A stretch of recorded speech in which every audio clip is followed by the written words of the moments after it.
Olá pessoal, tudo bem? Estamos aqui para a nossa 13ª aula do curso de Mecânica e Estatística da pós do Instituto de Física de São Carlos, da USP, 2021. Bem, nós vimos na aula passada a entropia de Boltzmann, característica do ensemble microcanônico, né? E nós mencionamos, de passagem, no final daquela aula, que era um caso especial, a entropia de Boltzmann, de uma entropia que seria mais geral, que é a entropia de Shannon. Nós vamos, então, na aula de hoje usar a entropia de Shannon para mostrarmos, pelo menos em princípio, em alguns casos simples, que nós poderemos obter as distribuições de equilíbrio em todos os ensembles da física e estatística, desde que nós discutamos adequadamente princípios de maximização da entropia com os vínculos adequados a cada situação. Tá? Otimização com vínculos, com restrições, sugere para um físico multiplicadores de Lagrange. Nós vamos usar essas ferramentas aqui. Nós não teremos tempo hoje de discutirmos todos os ensembles, mas nós vamos discutir com algum detalhe o ensemble canônico e vamos comparar a obtenção usual, a dedução usual da distribuição de Gibbs, digamos assim, com argumentos mais termodinâmicos, com a obtenção via teoria de informação, maximização de entropia. A gente vai perceber que para a gente poder fazer termodinâmica também, tem algumas hipóteses ocultas ali sobre o limite termodinâmico, que nós vamos discutir adequadamente na próxima aula. Embora hoje a gente já vá começar a apontar nessa direção. Então vamos lá. Esse é o nosso objetivo aqui hoje. O que é a entropia de Shannon, certo? Pessoal, estudando canais de comunicação, códigos, né? Uma teoria matemática por trás de processos de comunicação, o matemático e engenheiro Claude Shannon, ele concebeu, é um cara que pode dizer que é o pai, né, principal de uma grande, digamos assim, área do conhecimento interdisciplinar chamada teoria de informação, que envolve aspectos de física, tem conexão com estatística, conexão com teoria de computação, com a própria engenharia elétrica no estudo de sinais, tá? Foi um dos grandes gênios do século XX, tá? Talvez, em alguns contextos, ele seja até menos apreciado do que deveria.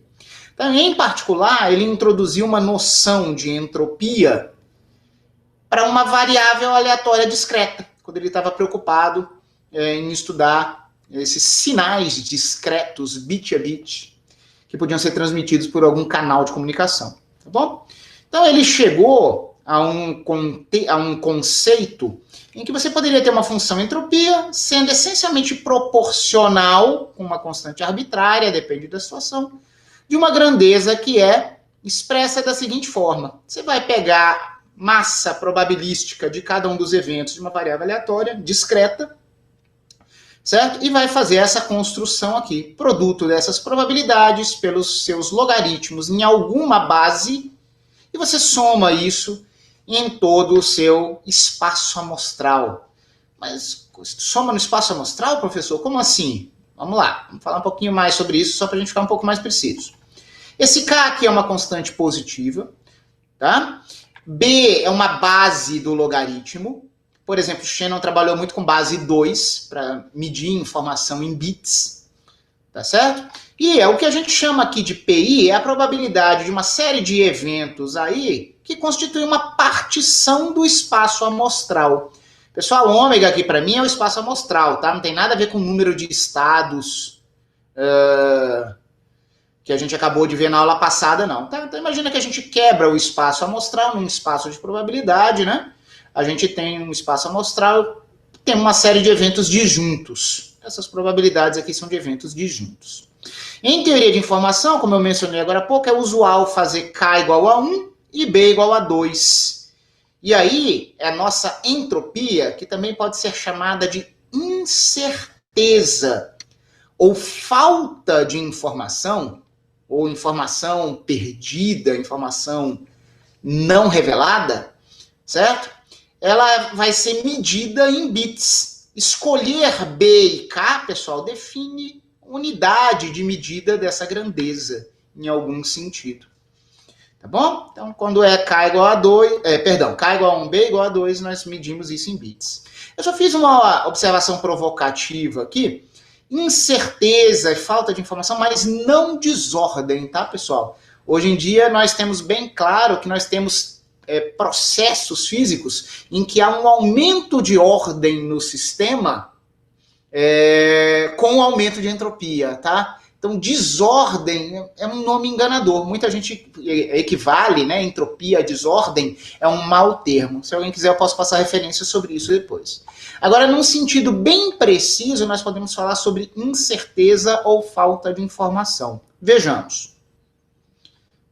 Aqui eu só comentei que em física, em geral, a tal constante multiplicativa será adotada como sendo a constante de Boltzmann, pelas nossas unidades de medida de temperatura, de entropia, e a base B vai ser o número E. Então, teremos logaritmos naturais, tá certo?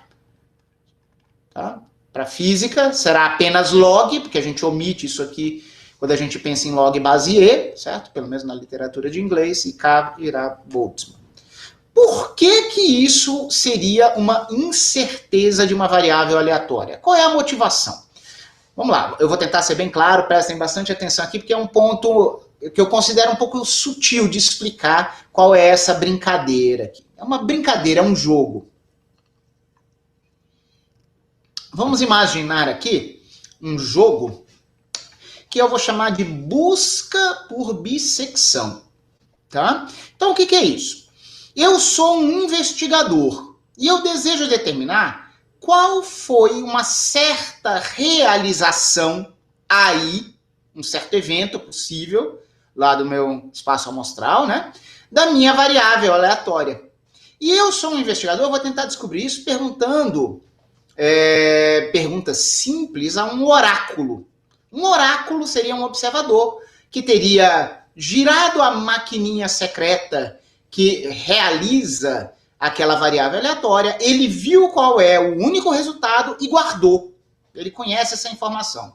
Desativa a variável aleatória, não precisa fazê-la gerar outros números, tá bom? Foi uma realização da variável aleatória e eu quero descobrir, tá bom? Então eu sou um investigador e eu vou perguntar ao oráculo, eu vou questionar o oráculo. Só que eu posso fazer quantas perguntas eu queira para o oráculo, só que as minhas perguntas só admitem como resposta sim ou não. E, mais do que isso, eu vou tentar fazer só o seguinte tipo de pergunta. Eu vou ler aqui o que eu escrevi, depois eu vou fazer um desenho para deixar mais claro, tá? Eu vou perguntar ao oráculo repetidamente se a realização, aquele valor da minha variável aleatória que se concretizou, se ela se encontra em um daqueles meus eventos aí, tá? Vou perguntar se a realização se encontra em um certo evento composto. Não é só um AI diretamente, tá? De probabilidade igual a metade da massa probabilística que ainda está disponível, depois das minhas perguntas anteriores. Como assim? Certo? Vamos tentar fazer o desenho aqui, talvez depois eu fale mais. Olha só. Imagina, eu estou falando de uma variável aleatória discreta, mas permitam-me fazer um desenho heurístico aqui do contínuo. Tá bom, pessoal? Só porque o desenho fica mais bonitinho. Então, sei lá, digamos que fosse uma posição que pudesse variar de um certo valor inicial até um certo valor inicial, até um certo valor final. Então, essas aqui seriam todas as posições possíveis. Qual é a pergunta que eu farei ao oráculo pegando os eventos possíveis agora, certo? E de alguma forma eu sei a massa probabilística desses eventos e eu pergunto o seguinte: eu sei, eu teria construído ou reorganizado os meus eventinhos elementares para eu construir um evento aqui que eu sei que tem metade da massa probabilística. E todos os outros eventos corresponderiam a outra metade da massa probabilística. Eu começo com uma massa probabilística de 1, porque eu ainda não fiz nenhuma pergunta. O oráculo sabe que a realização da variável aleatória correspondeu a um certo eventinho aqui. Ó. Essa aqui seria, a extensão desse verdinho seria a probabilidade da ocorrência daquele valor que o oráculo tem ali guardado para si. Aí, heuristicamente, aqui eu pergunto o seguinte: eu saberia números associados a esses valores aqui, tá, pessoal? Eu pergunto: Se eu reorganizar os meus eventos, colocar alguns aqui à minha esquerda e outros à direita, eu posso perguntar ao oráculo, o evento realizado, esse verdinho aqui eu não sei onde ele está. Ele está na esquerda? O oráculo vai me dizer, não. Tá? É uma pergunta que só admite como resposta sim ou não, e para essa minha pergunta, o oráculo respondeu não. Então eu sei que automaticamente nenhum desses eventos aqui foi o que ocorreu. A realização não correspondeu a nenhum dos valores que eu estaria mapeando nessa massa probabilística. Só com essa resposta não, eu já condicionei a minha probabilidade sabendo que uma quantidade de eventos correspondente à metade da massa probabilística já está descartada. Isso não quer dizer que eu descartei metade dos eventos, depende da massa probabilística agregada, tá bom? Então agora sobrou metade da massa probabilística original, só que via um tipo de renormalização ou de probabilidade condicional, dado que não está aqui, agora essa minha nova massa probabilística seria 1 na probabilidade condicional. Em relação à anterior, ela é só meio, tá bom? Mas seria 1. E eu vou fazer de novo a minha pergunta de busca por bissecção. O meu evento corresponde a um dos eventos que eu estou agregando para dar metade da massa probabilística e que eu teria juntado à esquerda? Ou, né? Sim ou não? Para o caso que eu desenhei aqui, a resposta seria não novamente. Opa! Decimei a minha massa probabilística de novo, certo? Caiu para metade do que eu tinha, tá bom? Novamente, eu posso interpretar que eu tenho 1/4 da massa probabilística original, ou via um processo de probabilidade condicional, isso aqui passa a ser 1 para mim novamente. E eu vou fazer a minha pergunta de bissecção mais uma vez. Está à esquerda? Eu escolhi colocar aqui esquerda. Sei lá que eventos que eu estou colocando ali, tá, pessoal? Agora a resposta do oráculo seria sim. E note, agora não faz mais sentido eu subdividir isso. Notem que eu fiz uma representação de contínuo, mas eu estava querendo falar de eventos enumeráveis, tá? De massa discreta. A representação do contínuo foi só um recurso pictórico aqui para mim. Cheguei, tá? Então o oráculo vai dizer também para mim, o oráculo é justo, pare, localizou, pelo menos com a precisão. Se eu fosse no contínuo, se eu estivesse fazendo uma busca no contínuo, eu poderia ter especificado um grau, um intervalo com uma certa confiança em torno da realização. E eu não teria o objetivo de descobrir um ponto de medida nula. Eu teria o objetivo apenas de chegar no intervalo de amplitude pré-especificada. Tá? Então, o oráculo é justo, ele fala para mim, pare, você localizou, você descobriu qual foi a realização. Tá bom? Ok. Só para essa minha imagem aqui ter uma contrapartida probabilística mais clara, professor, mas peraí, você organizou aqui as probabilidades, não são os eventos? Eu não sei se essa imagem aqui vai ajudar, mas eu senti necessidade ao preparar as aulas, ao preparar a aula, de fazer essa representação. Pessoal, lembrem-se que a gente sempre pode construir uma função de distribuição cumulativa ou acumulada de probabilidade, certo? No contínuo, quando a gente tem valores na reta real, faltou eu colocar um X aqui nessa abscissa, tá, gente? Falhei aqui. No contínuo, a gente vem coletando massa do menos infinito até o mais infinito e, em geral, para uma distribuição não muito bizarra, a gente vai ter uma curva a lá sigmoidal, tá certo? A gente não pega quase nada de probabilidade lá para X muito negativo, aí chega uma parte que a gente consegue acumular e temos uma cara assim. No caso discreto, a gente anda em passos, né? Nós teríamos escadinhas assim. Então, notem que esses intervalos pretos de massa probabilística 0, 1, eles poderiam ser mapeados aqui, tá? Ó. Pega esse segmento de 0 a 1, e aí, por exemplo, eu teria marcado a minha esquerda e direita, eu marco aqui metade da probabilidade, e aí eu deveria ver em X quais seriam os eventos que todos agregados, uma certa área integrada, que me daria a probabilidade meio. Aí, dependendo da minha resposta ser sim ou não, eu mato todos os eventos correspondentes a uma dessas metades.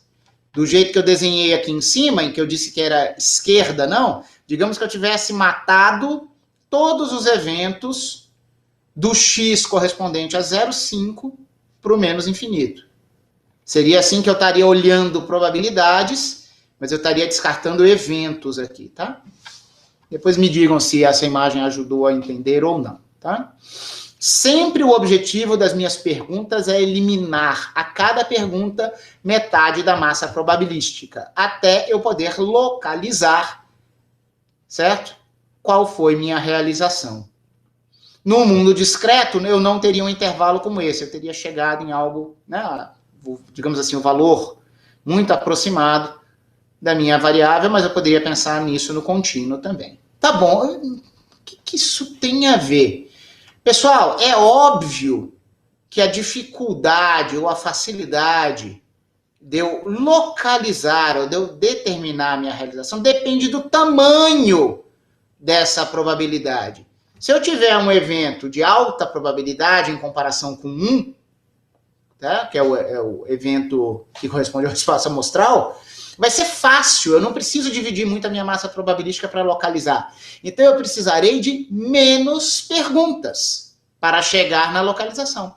Por outro lado, uma probabilidade muito pequenininha exige muitas bissecções. Eu farei mais perguntas. Pessoal, incerteza aqui para mim de um único evento é o número de perguntas que eu preciso fazer para localizar a realização da minha variável aleatória. Então, olha só. Digamos que a gente pudesse aproximar a probabilidade de qualquer evento por 1 sobre 2 elevado a um número, KI. Certo? Nossa, professor, mas probabilidades são contínuas. Tudo bem, mas eu estou falando em aproximação, certo? Eu poderia, através de sucessivos refinamentos, eu poderia expressar uma probabilidade entre certas duas potências negativas de 2. Nós sabemos que nós teríamos toda uma expansão decimal com base em binários que me daria qualquer número de 0 a 1. Claro, eu preciso de infinitos termos, mas o que eu quero dizer é que localizações com potências sucessivas negativas de 2 permitem que a gente aproxime qualquer número de 0 a 1. Então, vamos imaginar assim, ó, que a probabilidade de qualquer evento que eu procuro pudesse ser escrita como 1 sobre 2 elevado a KI. Ou seja, KI seria talvez o menor inteiro positivo tal que PI vezes 2 elevado a KI excedesse 1. Tudo bem? Tá? Vamos imaginar que é isso, só que esse KI para mim é um inteiro positivo. Então, sei lá, se esse P fosse 0,2, eu precisaria de K igual a 3, porque 1/8 é 0,125. 0,125 é menor do que 2. Só que 0,25, que corresponderia a K igual a 2, não é suficiente. Então eu pararia em K igual a 3 aqui. Grosso modo. Tá certo? É um raciocínio heurístico, pessoal. Não é para ser preciso para qualquer variável aleatória discreta. Mas se as minhas probabilidades pudessem ser colocadas nessa forma, olha só. A quantidade de perguntas binárias nessa minha investigação é exatamente esse KI. Notem, quando o KI é 1, a gente estaria fazendo o primeiro passo, reduzindo a massa probabilística para metade. Fiz uma pergunta, caí para cá. Fiz 2 perguntas. Aqui eu precisaria de uma terceira pergunta para eu escolher entre esses 2 caras.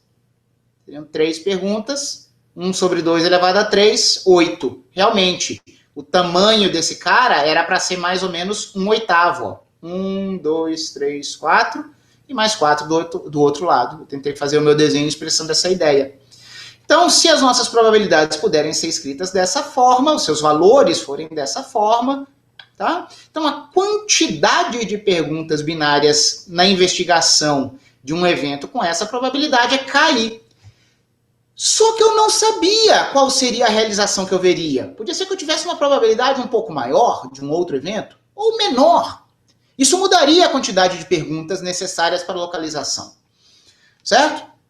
Então, Notem que o nosso KI é uma grandeza aleatória, certo?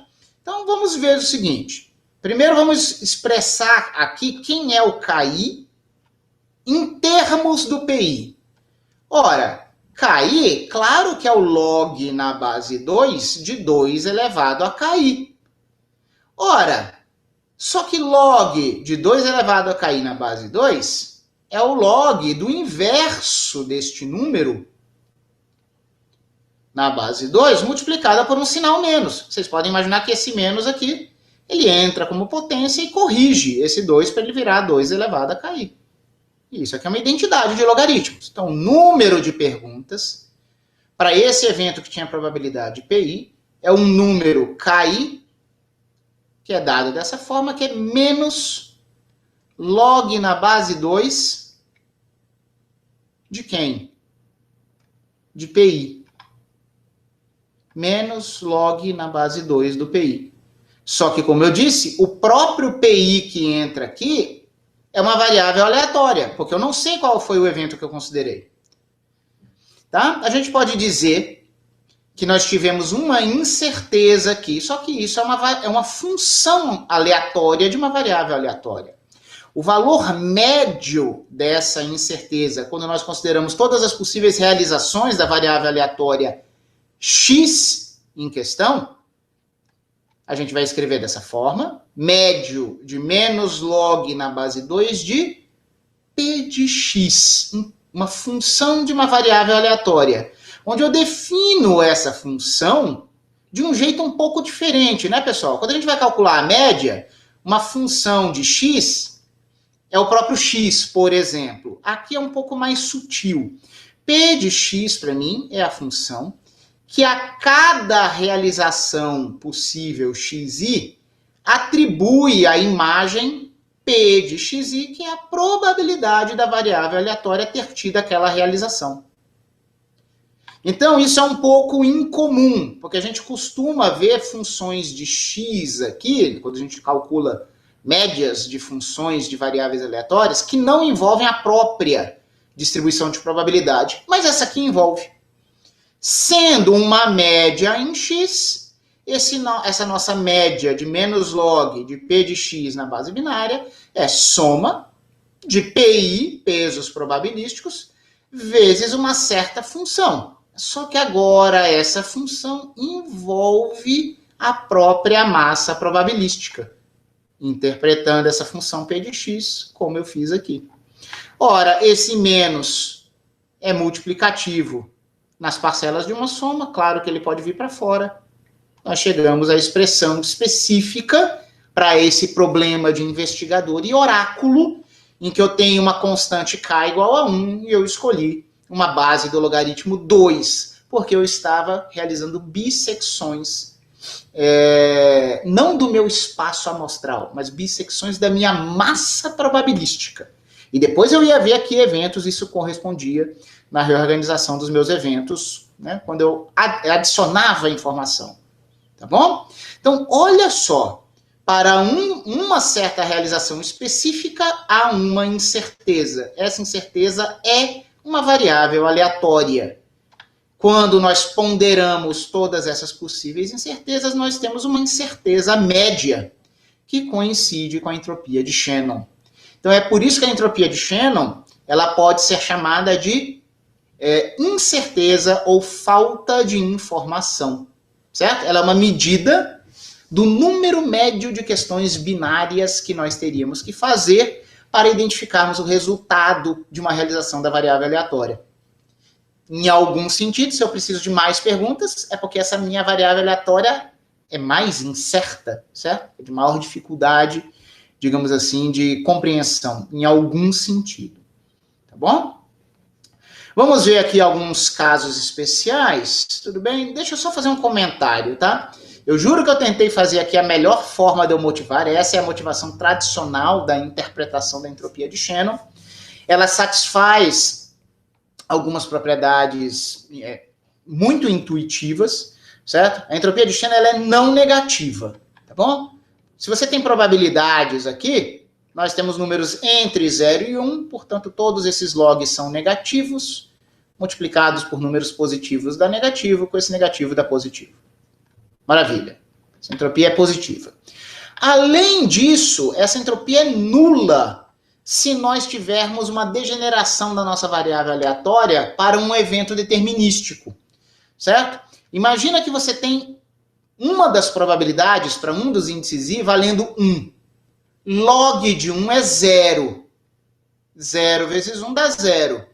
E os outros que teriam probabilidade 0? Bom, x vezes o log de x em qualquer base aproxima de 0 quando o x tende a 0 pela direita. Isso aqui é um exercício básico de L'Hopital, tá bom? É um exercício de cálculo 1 que vocês podem fazer. Então, nesse caso degenerado, em que eu não tenho incerteza, com probabilidade 1 eu tenho um resultado, a minha entropia será 0. E eu sei que esse é o menor valor que a minha incerteza pode ter, porque eu vi que ela não pode ser negativa. Então eu vou para o piso, eu vou para 0, incerteza mínima. E realmente, medida de incerteza é 0 quando não há incerteza. Tá? Ótimo. Se essa minha função não é negativa, certo? E atinge o piso 0, será que ela pode crescer indefinidamente para qualquer variável aleatória ou será que ela tem um teto? Pessoal, isso aqui não é um princípio dinâmico de maximização de entropia, não, tá? Não tem dinâmica aqui. A gente está olhando uma variável aleatória, discreta, estática. Mas podemos perguntar, entre todas as possíveis variáveis aleatórias discretas, será que existe alguma que maximiza essa entropia? Ou isso é ilimitado por cima? Há um teto, há uma entropia máxima. Nós vamos ver agora, daqui a pouco, como que a gente acha esse teto. Tá bom? Nós vamos ver que isso vai corresponder à entropia de Boltzmann do ensemble microcanônico, que é uma distribuição uniforme. Uma distribuição discreta uniforme é o máximo de incerteza, porque você distribuiu a massa probabilística igualmente. Qualquer distribuição heterogênea é mais informativa do que uma mais homogênea, porque claramente algumas das realizações são improváveis. Nós vamos ver isso daqui a pouco.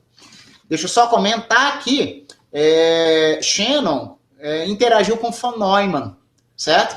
Nos Estados Unidos, né? Claude Shannon publicou o seu artigo mais importante, que tinha esse resultado, entre outros, em 1948, num artigo famosíssimo, né? Aí, mais ou menos nessa época, não lembro, provavelmente um pouco antes, porque acho que ele já usou o nome entropia, ele conversava com o von Neumann, né?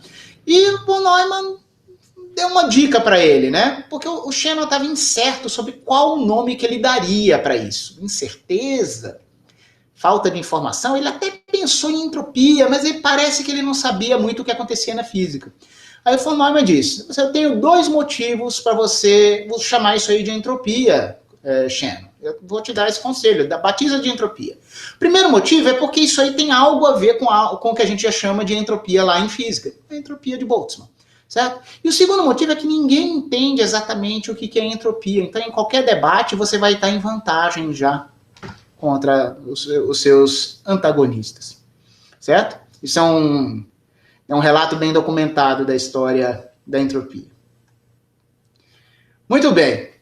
Em um contexto físico, os físicos vão adotar base E, então isso aqui passa a ser o logaritmo natural, vai ser constante de Boltzmann, e como eu já anunciei, veremos agora que essa expressão atingirá como um máximo para essa escolha aqui, para qualquer outra, tá? Para qualquer constante, para qualquer base, uma distribuição uniforme. Esse vai ser o valor máximo no caso da física, que é a entropia de Boltzmann no ensemble microcanônico.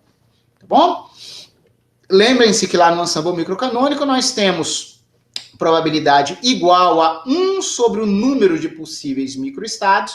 Aqui não é mais espaço amostral, aqui é o número de configurações num hipervolume de energia bem definido, certo? E olha só o que acontece. A entropia no microcanônico de Shannon, mas adaptada à física, então eu vou fazer a constante valer constante de Boltzmann, eu vou adotar log na base E, e os meus eventos, eu não vou chamá-los de N, porque eu já tenho um nome para isso. É ômega, quantidade de microestados acessíveis ao meu sistema. Então, são todos equiprováveis. Aqui é uma conta simples. Esse é o PI, no ensemble microcanônico, log de PI. log de ômega menos 1 não depende de I, as parcelas desse somatório não dependem de I, então elas são todas iguais em quantidade ômega. Então temos aqui menos KB, número de parcelas da soma, cada parcela da soma, os ômegas se cancelaram trivialmente, esse menos 1, potência, e nós obtemos aqui trivialmente KB log de ômega. Tá bom? Então, o que eu provei aqui agora? Eu provei que para uma distribuição uniforme 1 sobre quantidade de possíveis resultados, o resultado será uma constante vezes o log do número de estados. Com as constantes e interpretações adequadas, é a entropia de Boltzmann. Mas eu não provei que essa distribuição uniforme daria o maior possível valor para essa entropia. Eu não provei, eu só calculei para uma dada distribuição. Então agora vamos provar que isso é um máximo. Por que isso é um máximo? Vamos resolver isso com multiplicadores de Lagrange, pois nós temos um problema aqui de otimização com vínculo. Nós não devemos olhar para a entropia de Shannon com unidades de física como uma função solta. Esses PIs não são quaisquer, eles são PIs probabilísticos, certo? Massas probabilísticas de uma mesma variável aleatória. Então é claro que eles são todos positivos e a sua soma é 1. Tá? Então, otimização com vínculos. Lá no cálculo, né? Se tiver alguém que não esteja muito familiarizado com cálculo de variações em física, lá no cálculo básico, a gente extremiza uma função de duas variáveis, z igual a uma f de xy, sujeita a uma restrição no plano xy, expressa como uma certa função sendo igual a zero, impondo que o gradiente dessa função f, que nós queremos otimizar, seja proporcional ao gradiente de g.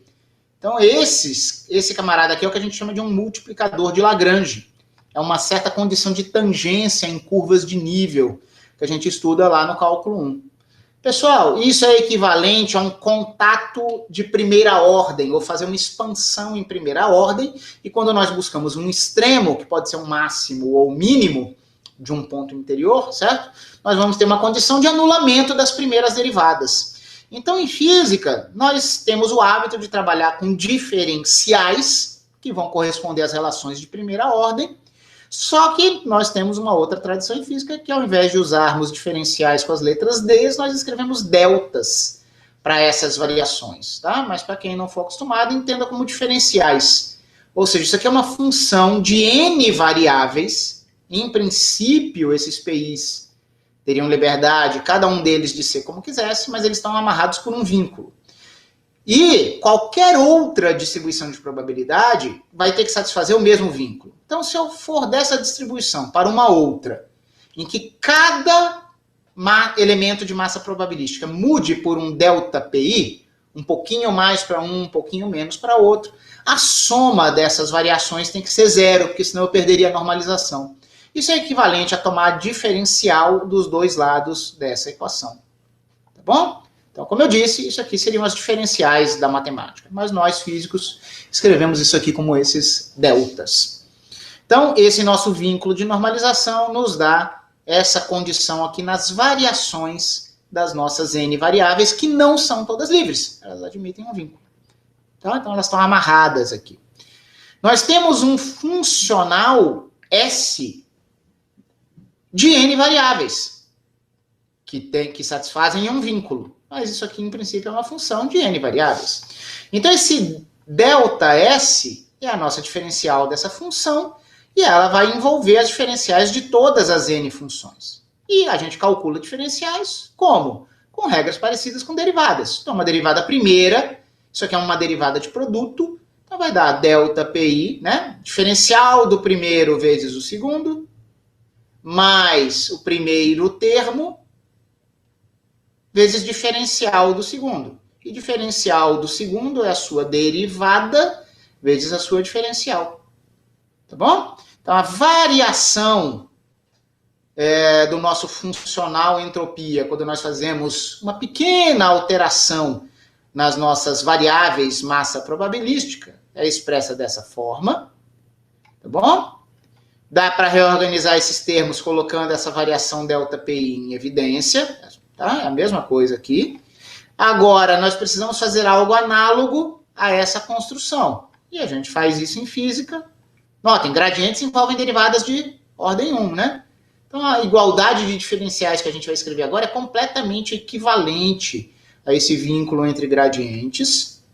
Nós vamos dizer que a variação da função a ser otimizada, que é essa variação aqui do lado esquerdo, tem que ser proporcional com algum multiplicador a ser descoberto, vezes a variação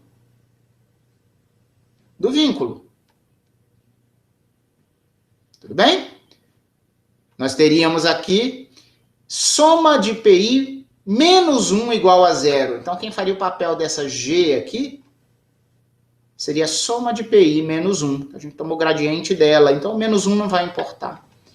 Então, aqui, lambda soma delta de PI.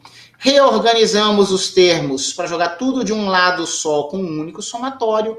E a ideia agora é, a gente demonstra na teoria de multiplicadores de Lagrange que uma vez levado esse cara em conta, a gente pode imaginar que todas essas variações são independentes. Elas não são, mas a amarração entre elas estaria esse multiplicador lambda, mas prova-se que quando a gente faz essa construção, agora nós podemos dizer que se nós temos uma função identicamente nula, sua diferencial é nula, o único jeito de fazer isso ser igual para qualquer variação agora é impor que não apenas a soma seja nula, mas que cada fator multiplicativo de uma variação elementar seja nulo.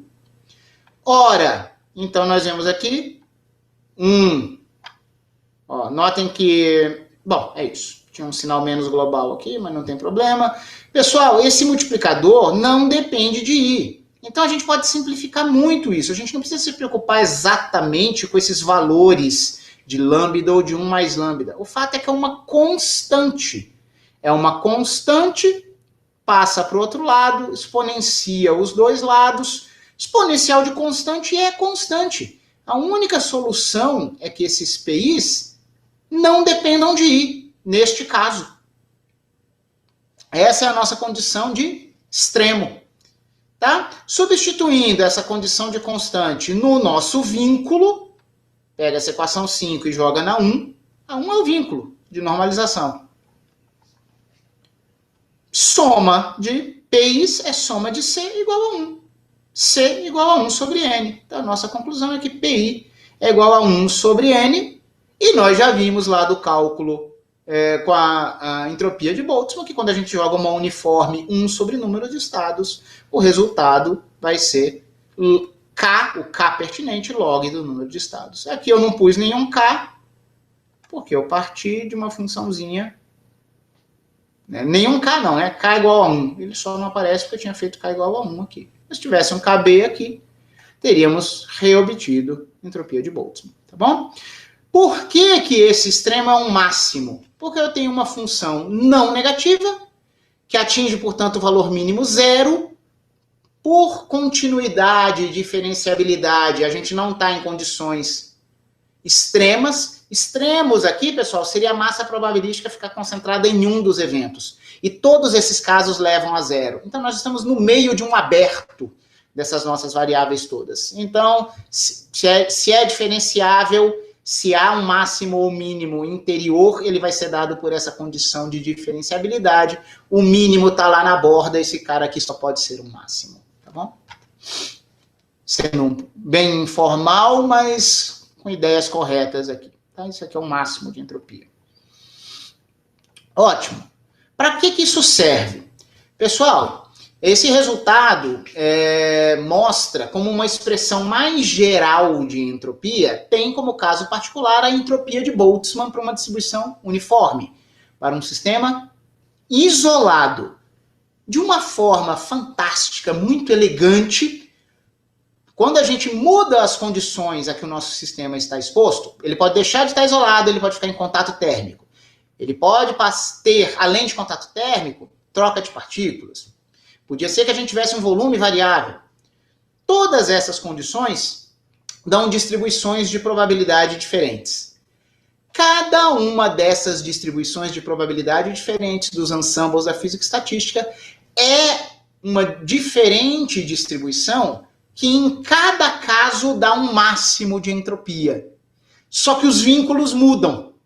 Então, cada situação experimental, digamos assim, contato térmico, além do contato térmico, troca de partículas também, são mais vínculos ou diferentes vínculos que devem ser levados em conta quando nós tentamos maximizar a nossa função. Toda distribuição de equilíbrio é um máximo. Isso não é óbvio, certo? Mas nós físicos adoramos usar princípios variacionais quando podemos, certo? Eu vou mostrar para vocês como isso coincide aqui no ensemble canônico, em que nós temos o nosso sistema de interesse em contato com um grande banho térmico, tá bom? Então, qual é a distribuição de probabilidade que maximiza a entropia de Shannon sob a restrição adicional, além da normalização, de satisfazer um valor médio especificado? Como assim um valor médio especificado? Pessoal, vocês vão ver que a gente colocar uma temperatura de equilíbrio no nosso sistema com o banho térmico, será a temperatura do banho, corresponde a gente ter uma energia média especificada. Enquanto no ensemble microcanônico a energia é fixada a menos de uma pequena margem, mas não é uma variável aleatória, quando você pode trocar calor com o banho térmico, nós vamos ter a energia do nosso sistema de interesse, pequeno, como uma variável aleatória. Pequeno comparado com o banho, tá, pessoal? Vamos lá. Explicitamente. Vamos até preparar algo aqui para um limite termodinâmico da próxima aula. Vamos considerar que um sistema de N unidades vai ser um ensemble, certo? Cada uma dessas unidades pode ter alguma energia de um conjunto de energias possíveis. Digamos que fosse um problema quântico e a gente determinou os possíveis níveis de energia. Tá? Só para a gente evitar o contínuo de energias da clássica ou estados não ligados em problemas de ionização de quântica. Imagina que você tem um conjunto discreto aqui só para a gente poder trabalhar, tá bom? Bem, a população de cada um desses estados ou níveis energéticos vai ser NI. Então, se eu tenho um certo estado que é estado I, de energia EI, eu vou dizer quantas das minhas unidades estão naquele estado. Vai ser NI. Então, além disso, se agora eu falei em energia, mas poderia ter sido qualquer outra grandeza cuja média eu quisesse determinar, certo? Se cada estado, cada unidade do meu sistema pode ter essas energias, eu vou ter diferentes populações nesses níveis de energia, mas eu especifico a energia média, vou chamar aqui de U, eu vou ter essas condições aqui, ó. Somando as populações em todos os possíveis estados do meu problema, eu imagino que eu conheço esses possíveis estados, vai dar a minha quantidade total de unidades do meu sistema. Ora, se eu pegar a população de cada estado e multiplicar pela sua energia, notem que isso não é uma construção probabilística pura, certo? Porque eu quis explicitar esse Nzão aqui. Mas isso aqui é proporcional à média. Isso aqui vai ser a mesma coisa como se todos os Nzão, certo? Todas as Nzão unidades aqui que compõem esse meu sistema tivessem a mesma energia média. Se alguém quiser interpretar isso aqui mais probabilisticamente, imagina que esse N pode entrar no somatório, no outro lado, no denominador. A população de um estado NI por Nzão vira a probabilidade de você ter pego uma unidade com nível de energia EI. Então, vocês poderiam dizer que a média, né, ponderada das energias pelos PIs daria U, uma energia média. Não precisava ser física aqui, tá, pessoal? A gente só está dizendo que tem um vínculo. Eu quero estabelecer um vínculo. Eu quero que a minha distribuição de probabilidade, além da normalização, satisfaça esse vínculo. A gente vai estar expressando isso assim, ó. Eu não defini esses PIs como NI por N, população do microestado ou nível I, né? Dividido pelo número de unidades, dá um peso probabilístico. Então, eu vou querer fazer física aqui agora, embora isso aqui não seja tão importante nesse momento. ponho aqui a constante de Boltzmann, está aqui a minha função objetivo e eu tenho 2 vínculos agora, além da normalização, esse valor médio. Bom, teoria de multiplicadores de Lagrange diz que se eu tenho 2 vínculos, eu vou precisar de 2 multiplicadores. Antes de mais nada, deixa eu diminuir um pouquinho o tamanho aqui, só para vocês olharem esses 2 conjuntos de expressões ao mesmo tempo.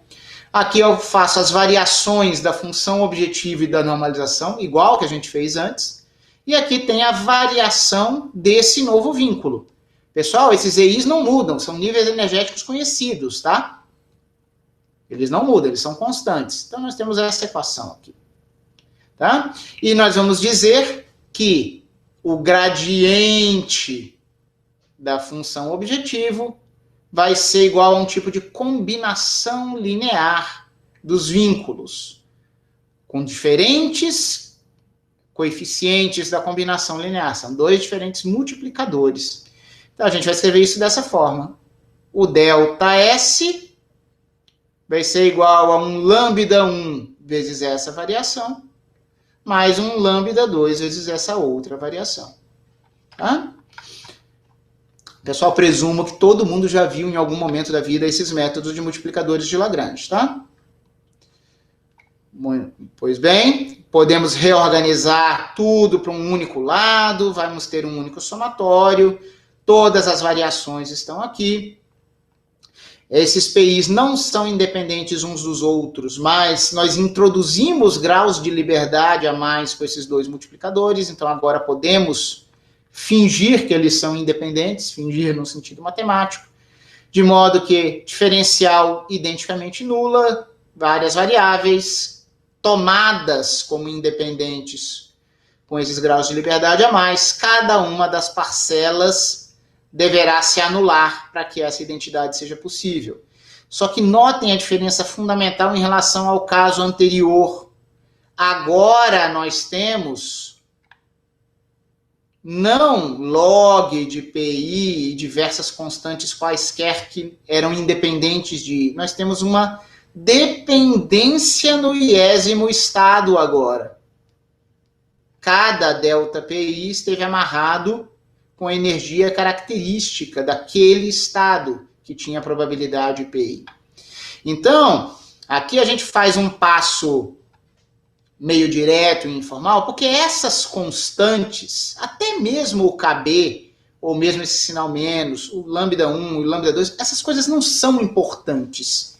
O que a gente tem que imaginar é que nós isolaríamos este PI nesta equação, e a forma funcional do que será obtido vai ser PI igual a exponencial, porque a gente vai inverter esse logaritmo, de EI.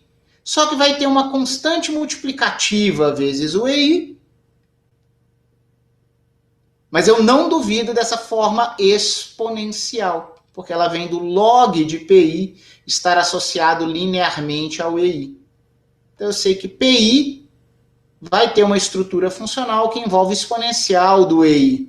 Só que KB, lambda1, lambda2, esses sinais negativos, todos são reorganizados de modo que apareça uma constante vezes o EI, e vai ter uma outra constante vezes a exponencial, porque exponencial da soma vai dar um produto de termos aqui, tá bom?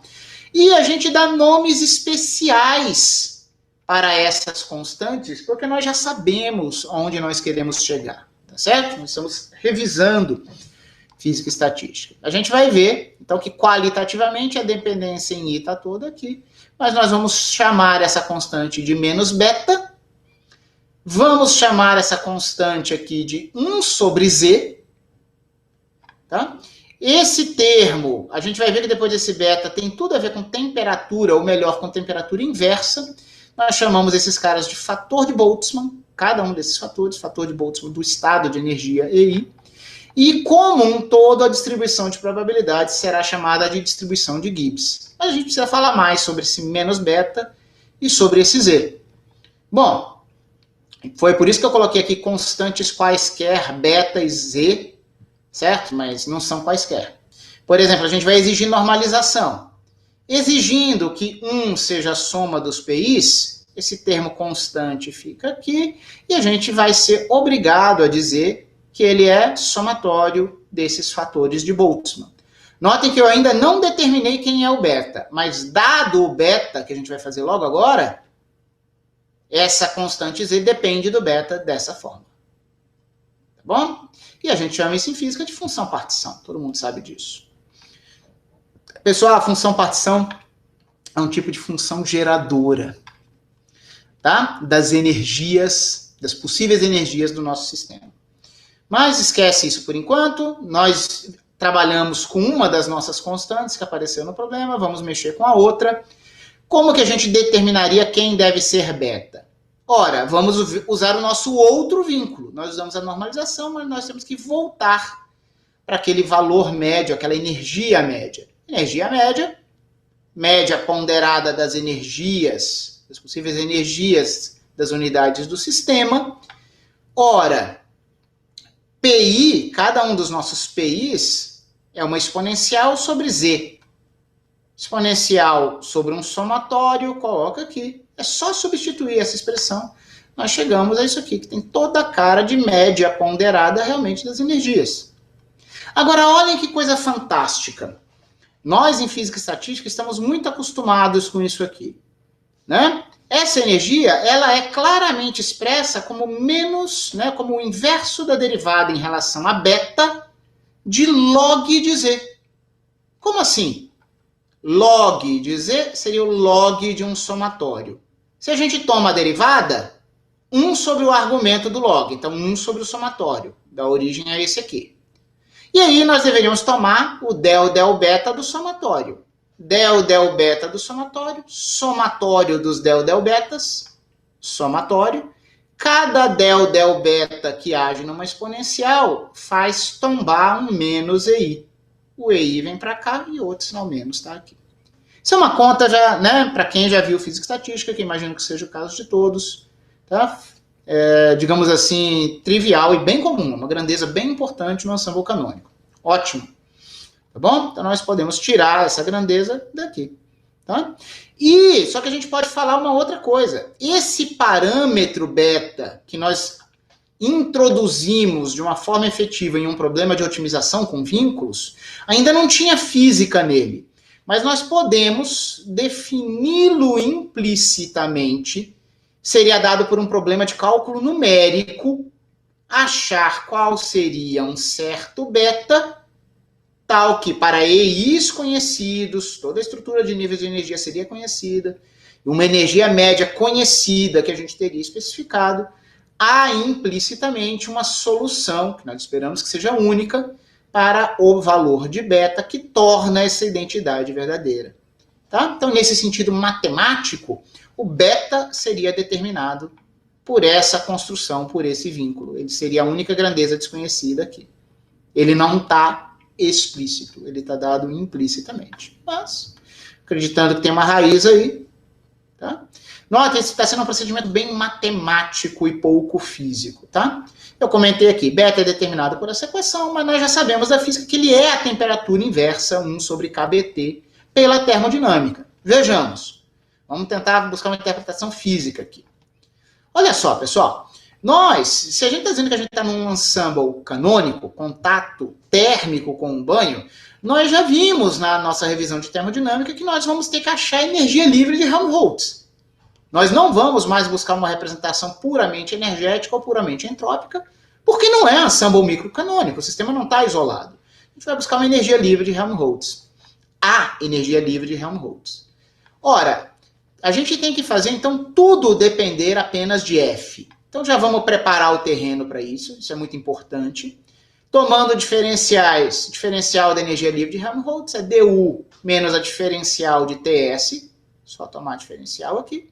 Só que o du é TdS menos PDV mais μdn, é uma expressão que a gente traz do microcanônico, só que nós estamos exatamente querendo trocar a variável S pela variável T. Por isso que a gente fez essa transformação de Legendre. Variável velha, variável nova. Então eu não quero algo que dependa de S, esse menos dTs dá conta disso, esse cara será cancelado por esse aqui, E a nossa diferencial da energia livre de Helmholtz será menos S dt, menos P dV, mais μ dN. Função de T, V e N. A entropia é uma função de T, V e N. Porque ela é a menos a derivada parcial de F em relação a T. Relações análogas valem para a pressão e para o potencial químico. Bom, então peraí. Mas eu não estava querendo falar só disso, né? Eu estava querendo voltar para a gente interpretar esse beta desse jeito. Então eu vou tentar manipular ali a termodinâmica para ver se eu chego em algo parecido com isso que veio com a entropia de Shannon. Vamos lá. Se F é 1 menos TS, então U é F mais TS. Tá bom, mas aqui está uma sopa de letrinhas. Se eu estou no ensemble canônico, eu quero tirar qualquer coisa a partir de F. Tá bom? E aqui, quem é o S? O T é dado em termos de F? Não, o T é variável independente de F. O T não precisa ser retirado. Eu vou querer expressar o meu U como função de TVN. Então, T tá beleza, o F tá beleza, função de TVN, mas o S não. O S será menos del F del T. Então tá aqui, ó, menos del F del T. Ah, agora sim. Então agora eu só estou dependendo de T, V e N, seja por eles diretamente, seja pela F. Tá bom?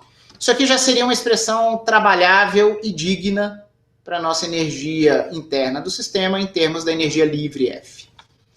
Só que nós vamos fazer umas manipulações matemáticas com a finalidade de ganharmos insight físico no resultado matemático que veio da maximização da entropia.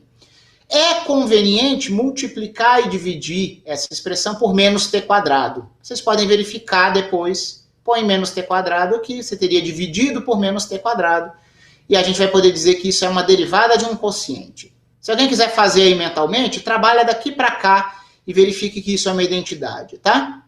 Primeiro, derivada do segundo, menos segundo, derivada do primeiro, dividido pelo quadrado do outro cara, faz a conta, vocês vão ver que isso é uma identidade. É uma sacadinha, um pequeno truque aqui, tá bom? E vai ter outros truques aqui. Esse menos t quadrado, nossa, se fosse menos t a menos 2, seria exatamente a derivada de 1 sobre t, né? Porque t a menos 1 deriva, vira menos t a menos 2.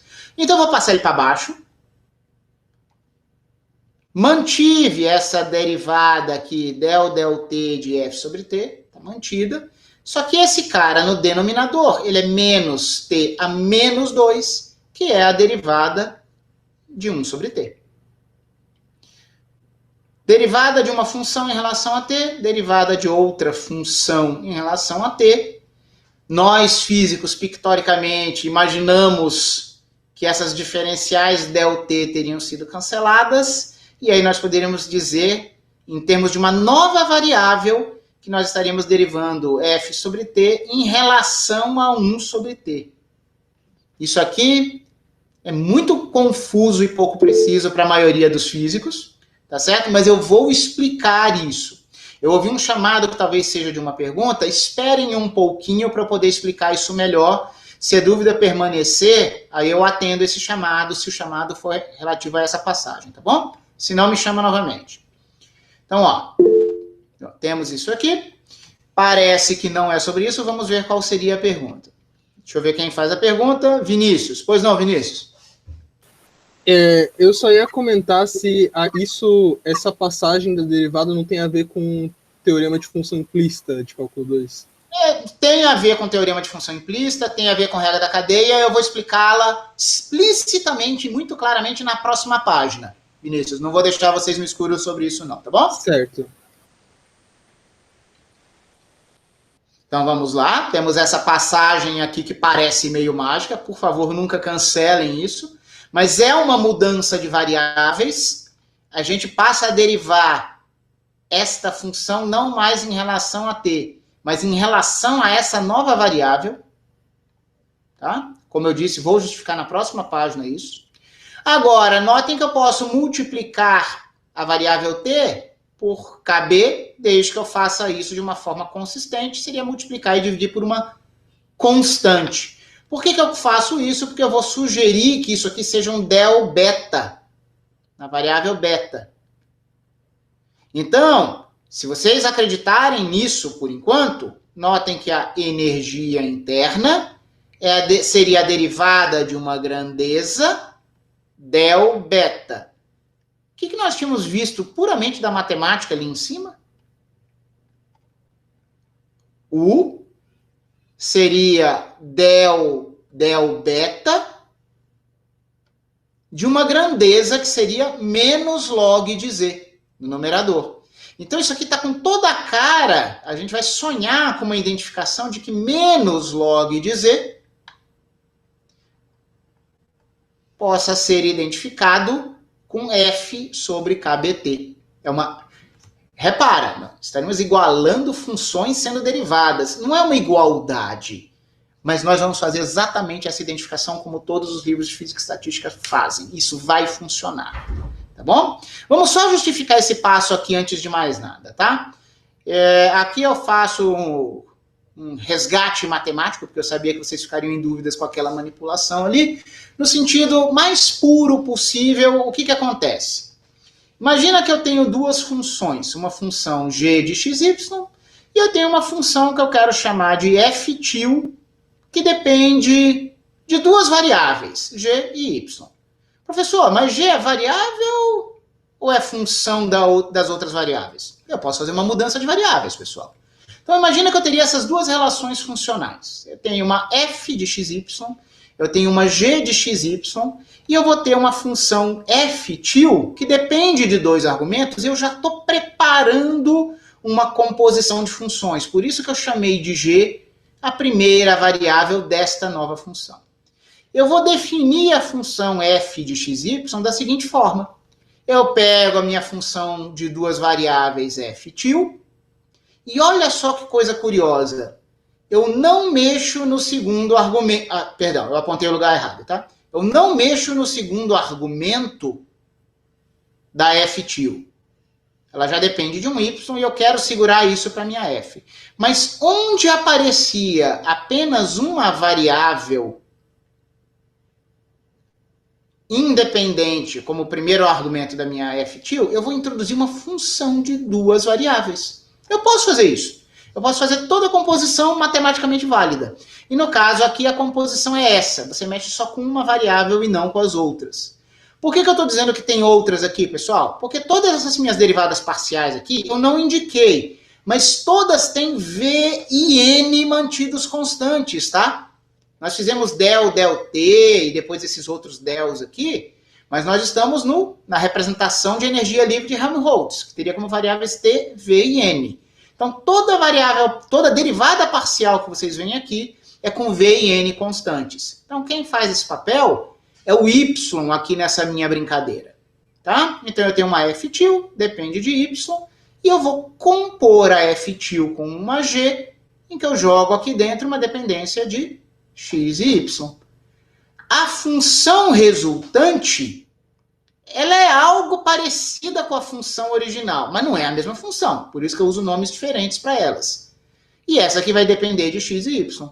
Tem uma dependência em y, digamos assim, herdada diretamente da f-til, mas também uma dependência em y, herdada pela composição de funções. É isso.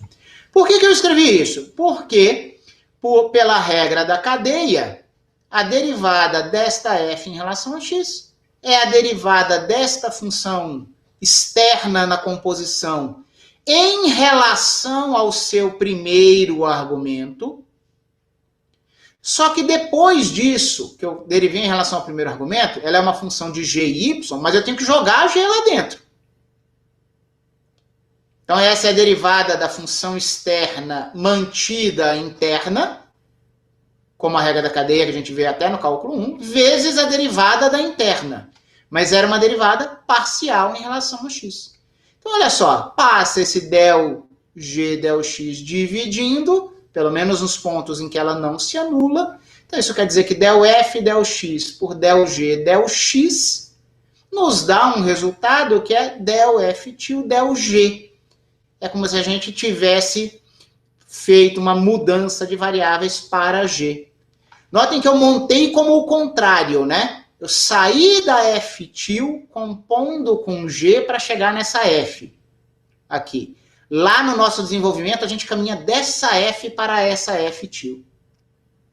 Quem faz o papel dessa F-til aqui para mim é essa F sobre T vista como uma função não mais de T, mas vista como uma função de 1 sobre T. Tá bom? Então, esse 1 sobre T faz o papel de G aqui. Então tá aqui. Uma justificativa perfeita do que aconteceu ali, só que em outra anotação. Então, esse foi um resgate matemático, mas volto a dizer, o del de uma função, del de algo que eu vou querer chamar de beta. Nós tínhamos U igual a del beta, o meu algo é menos log de Z. Duas funções terem derivadas iguais não quer dizer que elas sejam iguais, mas nós fazemos essa identificação. Beta nós vamos chamar de 1 sobre KBT, certo? Vocês viram o KBT aparecer aqui, tá certo? E nós vamos identificar aquela função como menos log de Z. Então, essa é uma relação absurdamente importante. A física estatística não prestaria para nada sem ela, porque não adianta você ver probabilidades microscópicas, somar todos os fatores de Boltzmann, se você não soubesse conectar isso com a termodinâmica, que é o que é observável macroscopicamente. Então, eu costumo chamar isso aqui de conexão micro-macro. É essa equação fundamental que conecta o micro-macro. Só que nós estamos estabelecendo ela aqui, e é isso aqui que vale, tá, pessoal? Operacionalmente, isso é tudo o que você precisa para fazer os exercícios e aplicações mais básicas da física estatística de equilíbrio no ensemble canônico. Considere os possíveis níveis de energia do seu sistema, calcule os fatores de Boltzmann E a menos beta EI, some todo mundo. Você vai conseguir fechar essa soma é outra história. Mas formalmente está tudo lá, certo? E essa função, toma o log menos KBT, você vai dizer que ela é a energia livre. Então, operacionalmente, você tem os níveis energéticos, calcule a função partição, calcule a energia livre e dali sai tudo. Então, quando eu quero dizer sai tudo, se eu quero a entropia, menos del F del T. Eu quero a pressão, menos del F del V. Porque vai ter uma dependência em V e M escondidas nessa Z, tá, pessoal? Se a gente está na representação de energia livre de Helmholtz, F de TVN, esse Z é um Z de TVN. Então tá tudo aqui. Então faça as derivadas parciais se forem pertinentes, para você tirar tudo. Porém, eu comento aqui que essa identificação não é um implica matemático. E tem hipóteses escondidas aí. A gente vai discutir isso melhor na próxima aula, embora eu vá tentar chamar a atenção para isso hoje. Tá bom? Então, eu digo aqui que tem sutilezas que a gente vai ver depois. Para vias de comparação, vamos ver qual é a abordagem que a maioria dos livros usa para deduzir essa distribuição de Gibbs, sem entropia de Shannon, tá bom? Então, muito rapidamente, porque eu imagino que vocês conheçam, mas vamos lá. Eu vou fazer esse jeito físico de dois jeitos. Um jeito que é, na minha modestíssima opinião, bem ruim, até para livros de física, mas aparecem alguns, tá? Então, só para vocês entenderem, eu vou fazer aqui uma primeira, digamos assim, dedução, em que eu não quero olhar constantes multiplicativas. Eu quero ver só a dependência qualitativa para ver se aparece a exponencial de menos energia, tá? Depois eu vou quase repetir a análise, mas sendo mais cuidadoso. Então vamos lá.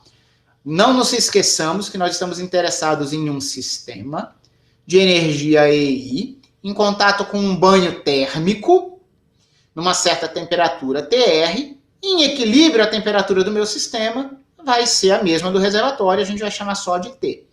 Tá bom?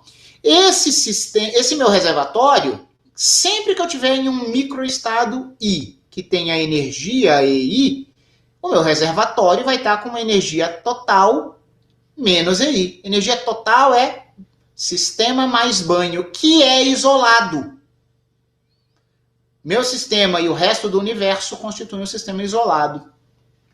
Tá? Então, PI, para mim, é a probabilidade do iésimo microestado de energia EI. Pessoal, muita confusão aqui. Isso aqui não é a probabilidade conjunta de todos os estados que têm uma mesma energia, tá? É a probabilidade de um certo microestado. Podem existir outros com a mesma energia, tá? Probabilidade de um microestado. Então vamos lá. Probabilidade de um certo microestado vai ser o seguinte. Se eu disse que esse microestado é caracterizado pela energia EI, eu vou imaginar conceitualmente que eu tenho aqui o número total de configurações do meu sistema completo e isolado. Vai ser uma função da energia que ficou aqui e da energia que sobrou para o banho. Tá? Depois eu vou relaxar essa minha notação dessa função, tá? Mas nesse momento vamos imaginar que eu especifico um microestado do sistema completo, indicando a energia do subsistema de interesse e do banho. Complementaridade aqui dessas energias, porque a energia do todo, do sistema isolado, é a energia total. Ótimo. Só que isso é um número de configurações do sistema, digamos assim, favoráveis para a condição que eu estou perguntando. Eu disse que eu estaria no estado I. A gente deveria formalmente considerar todas as possíveis distribuições de energia entre subsistema de interesse e banho. Nesse momento, isso não vai importar para a gente, porque isso aqui não depende de I. Então, eu simplesmente vou dizer que esse resultado é proporcional ao numerador, porque só o numerador depende de I. Esse cara aqui embaixo não depende, é uma constante para qualquer microestado I. Tá? Então, é proporcional, teria constantes multiplicativas disso aqui. Número de microestados do sistema, notem que esse meu ômega sem qualquer índice é o número de microestados do meu sistema de interesse. Vezes o número de microestados disponíveis só para o reservatório, quando ele tem energia complementar. Quando a gente escreve dessa forma, claro que já há uma hipótese de princípio multiplicativo, de independência. Em sistemas quânticos, as coisas não são bem assim, tá? Nós podemos ter emaranhamento entre o sistema de interesse e o banho, mas deixa esses papos quânticos para outras aulas. Eu escrevi aqui número de microestados possíveis quando o meu sistema está em um único microestado I, só por didática, porque isso aqui é um. Como eu disse, eu não estou vendo o número de configurações possivelmente degeneradas com a mesma energia. Eu estou olhando para um único possível microestado. Então isso aqui para mim é um. Tá? Multiplicando esse número de estados do reservatório. Ora, a energia do subsisteminha deve ser uma ínfima fração da energia total. Quase toda a energia total deve ficar no reservatório.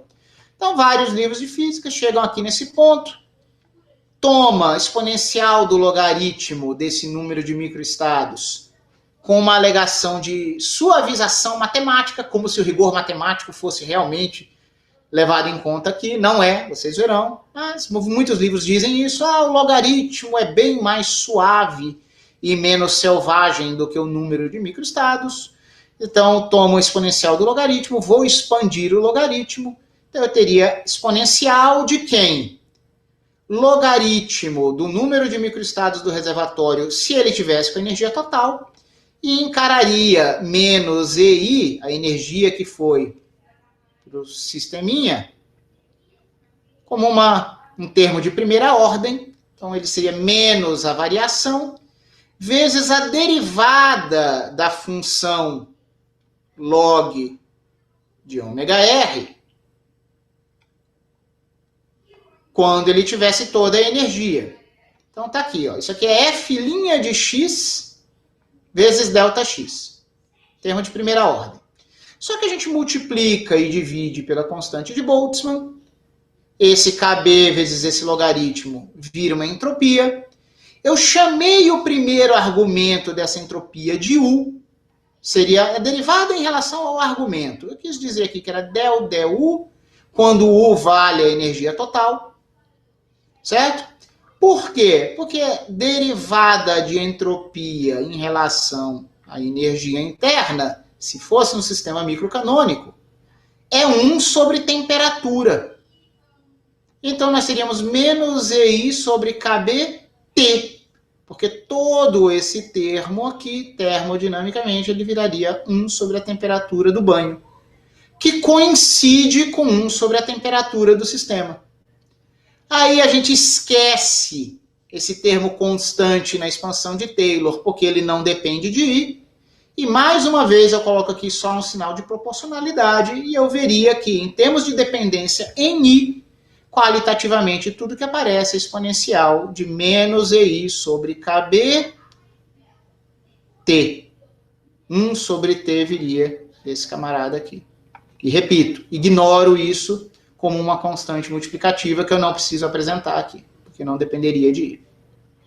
Pessoal, há várias críticas formais que podem ser feitas aqui, certo? Essa energia EI do nosso subsistema de interesse, claro que ela é pequena em relação ao todo, que fica quase todo no banho, mas ela não precisa ser um número matematicamente pequeno. Tá? Mas, qualitativamente, muitos livros fazem isso. Vamos fazer um pouquinho melhor? Poderíamos ter feito uma análise melhor. Pessoal, estou repetindo aqui análises tradicionais dos textos de física e estatística, até para ilustrar como às vezes eles podem ser confusos, tá? O que seria o melhor aqui? Eu vou voltar para aquela minha expressão de partida. Número de casos favoráveis, quando o meu sisteminha de interesse está no estado I com energia EI, né, pelo número total de configurações do universo. Sisteminha mais banho. Bom, lá eu até tinha aberto isso aqui, mas não precisava. Eu posso simplesmente dizer que é o número de configurações totais do meu sistema quando ele tem energia total. Eu nem precisei, em nenhuma das situações eu não precisei ter aberto isso aqui, tá? Desculpem. Beleza. Agora, esse camarada aqui, eu fiz um passo aqui um pouquinho mais rápido, porque a gente já viu que esse numerador era 1 vezes o número de microestados só do reservatório, tá?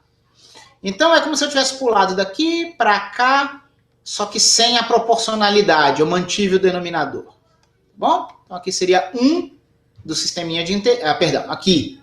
É como se tivesse 1 do subsisteminha de interesse vezes o número de estados do banho, dividido pelo número total de estados. Aí vem um truque que é do texto do Herbert Collen, que é um clássico da termodinâmica, tá? Como eu disse, ele não faz proporcionalidade nenhuma, ele mantém esses caras aqui, ele faz essa construção aqui. Ora, em um sistema microcanônico, o número de estados acessíveis de um sistema é exponencial de 1 sobre KB entropia. Pessoal, S igual a KB é log de número, não é isso? Isola o número.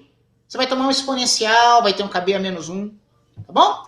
Então, isso aqui é simplesmente isolar o número de microestados em termos da entropia. Número de microestados do banho, entropia do banho, com a mesma energia. Número de microestados totais disponíveis ao sistema, entropia total do sistema, quando ele tem essa energia.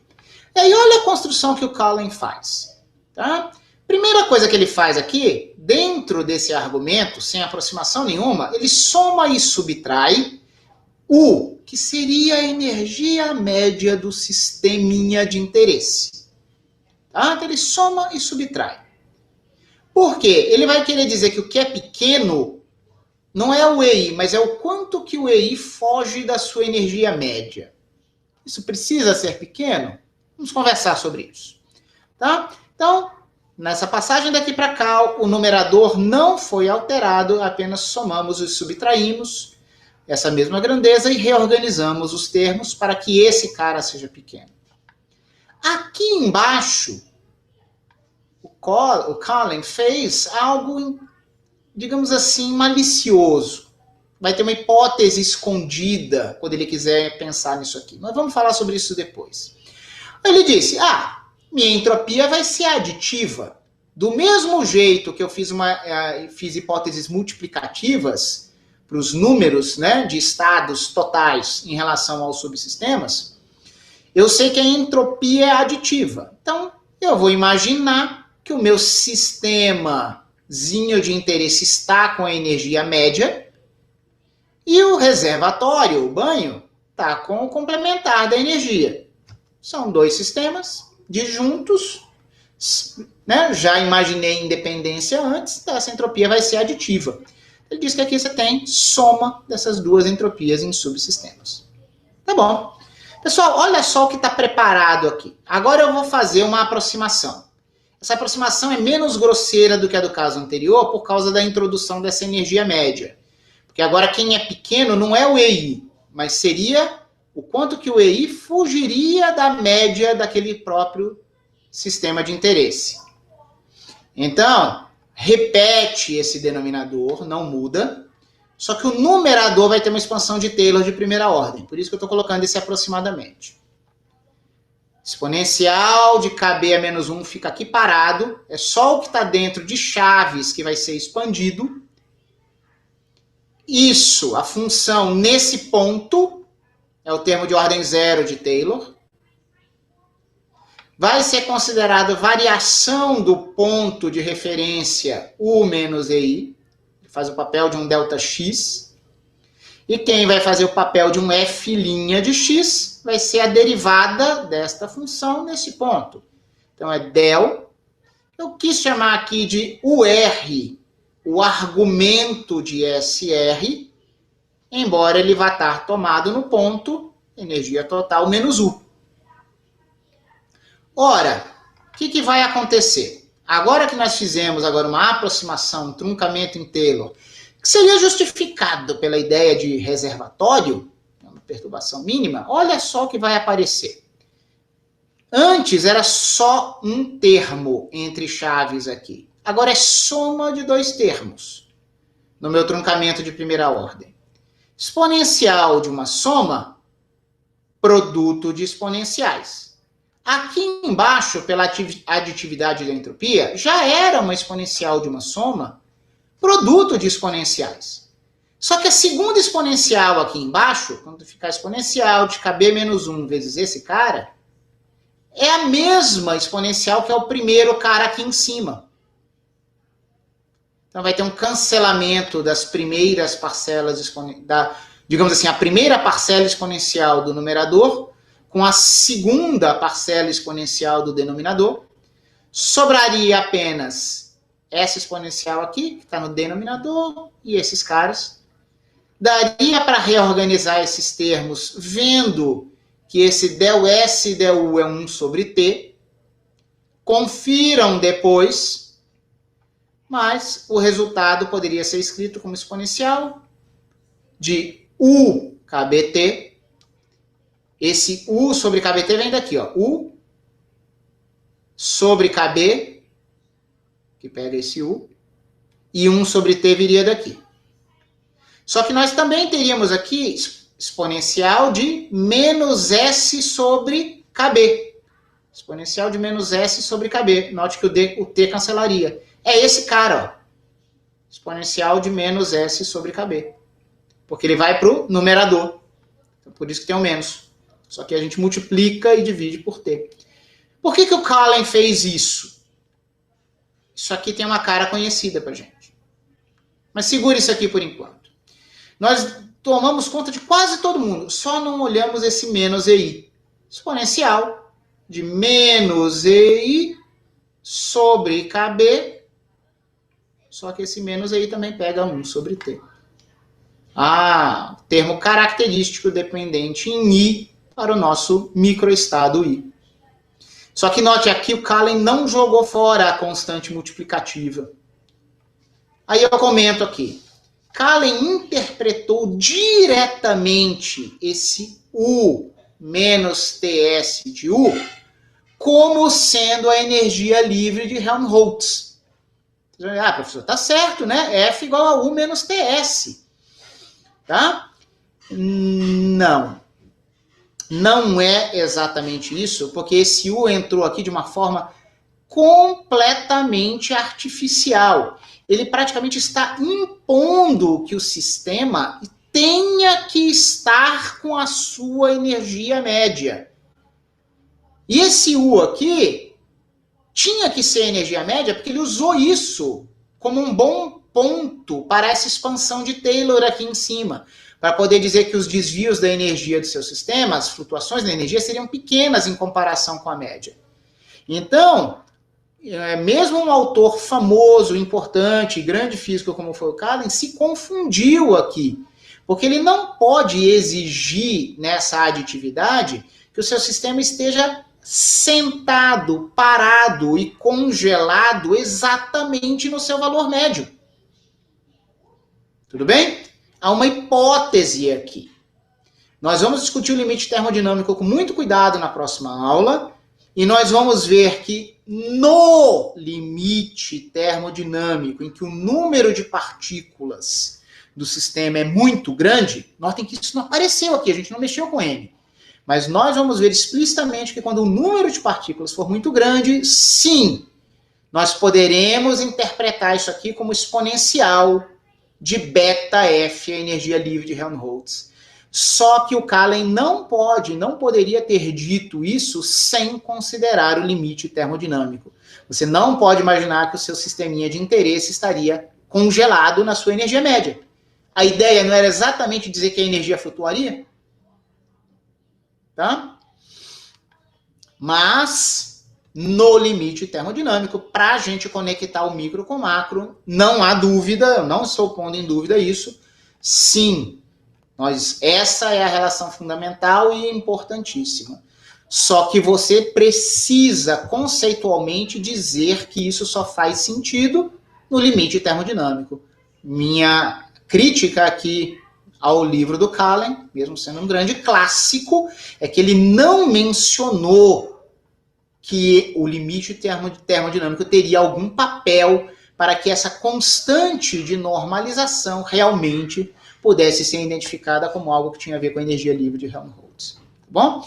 Eu sei que talvez isso não esteja completamente claro, mas essencialmente o meu argumento é esse. Você não pode congelar o sistema aqui. A sua ideia é que ele teria variabilidade. Tá? Mas no limite termodinâmico, o seu sistema estará essencialmente o tempo todo na média, ou arbitrariamente próximo da sua média, à medida que a quantidade de partículas do sistema cresce. Então, no limite termodinâmico, isso faz sentido. Próxima aula, muitas considerações conceituais sobre limite termodinâmico. Era o que eu tinha para dizer para vocês hoje. Peço apenas que vocês aguardem o fim da gravação.